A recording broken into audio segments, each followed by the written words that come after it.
autorités alertaient depuis Kasindi qu'il y avait des véhicules du côté ougandais qui étaient arrêtés au point qu'on coupait même les plombs pour décharger la marchandise dans les marchés de Pondoué au motif que c'était des poissons qui ne devaient pas aller en RDC en violation des règles internationales sur le transit. Nous avons rencontré le ministre Francis Mwebesa, qui est le ministre ougandais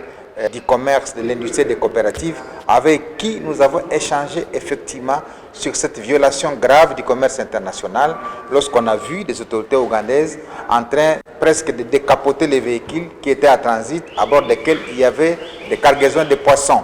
Et donc avec lui, nous nous sommes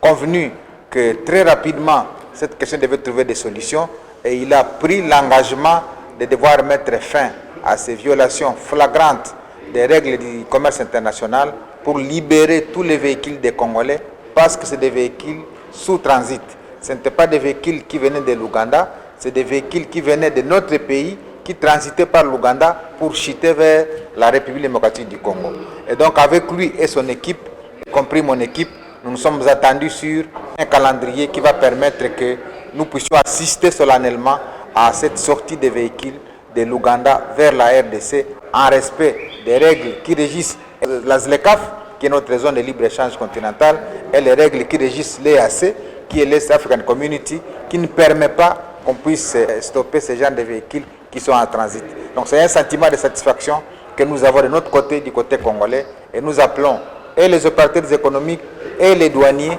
de devoir respecter les règles qui régissent les marchandises en transit. Nous voudrions apaiser donc la population de Beni, de Butembo et de toute la partie Est, qu'avec notre collègue en charge du commerce, de l'industrie et des coopératives, nous venons de trouver une issue favorable à ces véhicules qui étaient bloqués du côté ougandais et que désormais, avec la libération de ces véhicules, les prix vont revenir à leur état initial et donc les prix qui ont grimpé inutilement vont devoir rentrer.